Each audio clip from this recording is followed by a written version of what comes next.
Good afternoon, everybody. And I think since morning we've been hearing some lovely speeches, some beautiful thoughts, and I think I should just say thank you and sit down. Because I know I stand between you and lunch, and would not be really easy being the last speaker of the session. But nevertheless, I'm delighted to be here, and thank you, Bhavna, FGI and MS University to having called all of us here, and it's a pleasure sharing our experience with some of you here. But before I begin my story, I want to tell women, and especially women here, that if any of you here do not have the aspiration to be a leader, then you don't deserve a seat here. You must have an aspiration. You may become a leader, you may not become a leader. That doesn't matter. But at least have that fire in the belly, what Geeta Ben said in the morning. And that is very important. And I think I just heard 7 years up and down is not easy. Believe me, it's not easy. Managing home and office is not easy. But then you have it. Rosemary also said that yes, we have a choice, and that's our choice and our decision. Don't let anyone push you for that decision, but you should be capable enough to take that decision. And yes, it's clear that whatever we need to do twice as good as men to be half as good and to be recognized. And but believe me, it's not difficult, it's not impossible. It's just that you should have it in you, because they say practice makes a man perfect. Then what about women? They're born perfect.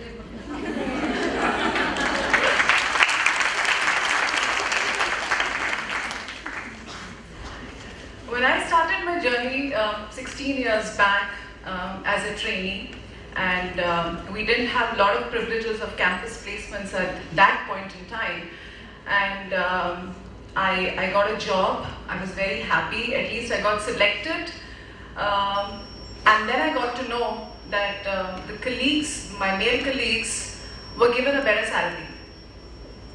And even though probably I had better marks or better result, but I still got a lesser salary. And that's when I told myself that what do I really want to do? Should I stand up for this and make an issue, or just accept it and let it be there? That's when I actually wrote my personal vision, that what I want to do in my life, particularly in my professional life. And I thought it'll be fair if I'm able to at least earn equal salary moving forward, and if not more. But I'm very pleased with myself when I see that those colleagues, when we started out together, probably I'm doing a little better than what they are doing. So that's a sense of achievement.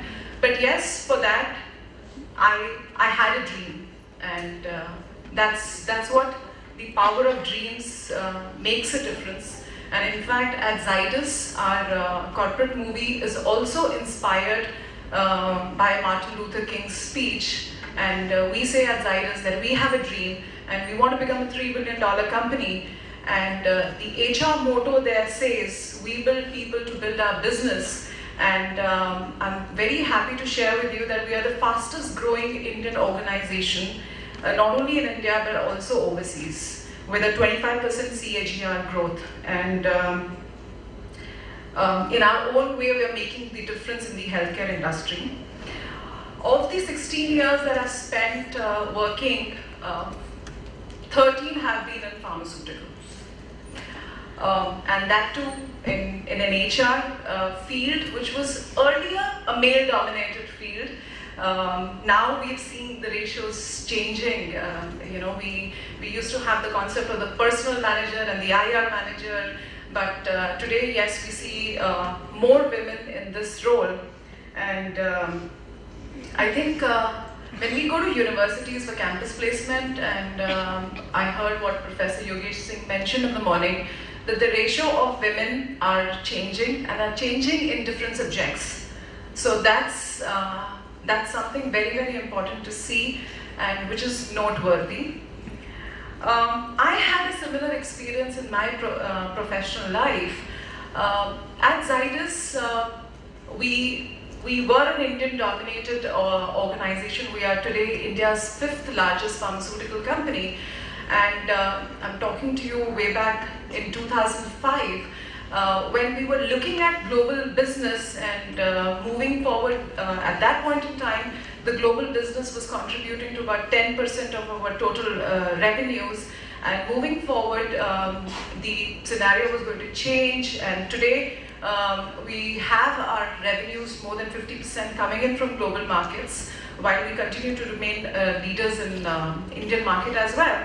And that's when the chairman, who's a visionary himself, many of you must be knowing, Mr. Pankaj Patel, he said that moving forward, we'll need a department wherein we have people who can support our global workforce. So it's not just women, but global workforce at that point in time. And the head of HR was told that we should look for someone who can manage our employees who will be coming in as we open more markets.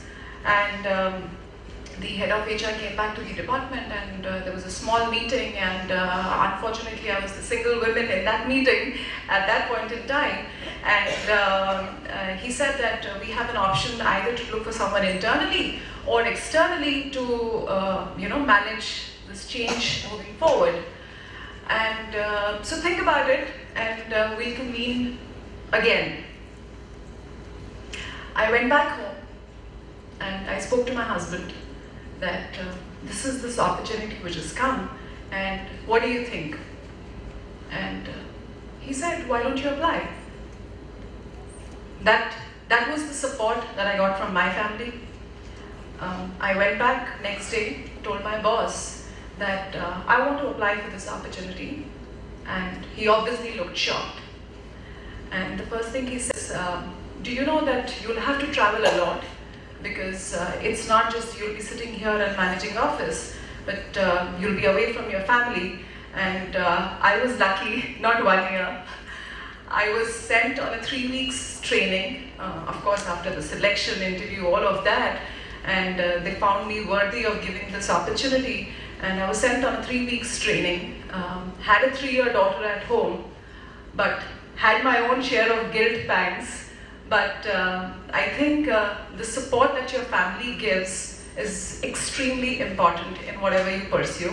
And the point that I want to make is, look out for those opportunities. No one else would. When it comes your way, grab it. Don't leave it for someone else, or don't let someone come and tell you that, hey, why don't you apply? So just believe in yourself and have the confidence in traversing new paths, if I have to say that. There were risks, there were not many women in the organization, leave alone at leadership levels, but I'm thankful to my organization who gave us the opportunity. And what was said in my introduction, that apart from global human resources, I also look after organization development at Zydus. So one of the various things that we do in organization development is leadership development. And I was looking at this list of about 50 leaders, the top-notch, critical people in the organization, and there wasn't a single woman. It wasn't surprising because we really didn't have women who were taking up those roles, and it wasn't just completely the organization's fault. And that's when I said that, if I'm going to design a program for leadership development, why can't I design a program for getting women also in this league? And that's when I told to myself that what will take me to become part of this league, and I'm pleased to share with you that I was the youngest general manager then, and that too being a woman in our organization. Today the ratio is 15%, and the diversity at leadership role in our organization is really supported, which is very, very important. And I think the entire gamut of human resources has undergone a change, a wide variety of change, to even having creches at the workplace, so that you don't have to leave your child somewhere else, but probably bring to your workplace and you know, still manage work. A lot of organizations give extended time off now when you know, your biological clock and your career clock is ticking at the same time. So they give you extended leaves. You know, some women also take sabbatical, but like all of us have said, that's a choice and you need to make it. Also, I feel that hard work doesn't go in vain. You know, a lot of times we say that, you know, I did this, I did that, but you know, my male colleagues got a better opportunity. Yes, at times it happens, but I think it's your own perseverance to pursue, and what Rashmi mentioned, the passion that you should have in you to take it forward. For any HR professional, I think the most difficult time of the year is the annual appraisal time. We have to manage a big data, lot of timeline pressures. Nobody follows the calendars that are made, and I remember that in one of the years, and you know, we had this pressure of the April-March year, and you want to release your appraisals in the month of April, and the chairman was going to travel, and we wanted to present the data to the board. All of us worked till about 4 in the morning. Today, of course, I have more women colleagues in the department, but at that time, I was the only one amongst my male colleagues. And I was very fortunate to have all of them around to support me in terms of, yes, you're one amongst us and you're not different. Which I think is important, that while we have our own set of differences, but while you're here, and we all know it's a male-dominated society, but what is the difference that you bring in? And yes, I think Gujarat does has its own advantage. I wasn't scared driving back at 4 in the morning, you know, which I could have been, even though I was born and brought up in Delhi, but probably would have been difficult, you know. So I think I can just go on and on and on, but I think let me just hold myself here. But the important message I think I just want to leave you with is that success is not final, failure is not fatal. It is the courage to continue that counts. That's what Sir Winston Churchill said. And I think it's being wonderful, being a woman. So celebrate your womanhood, but at the same time, don't ignore the importance which a man brings to your life. Thank you.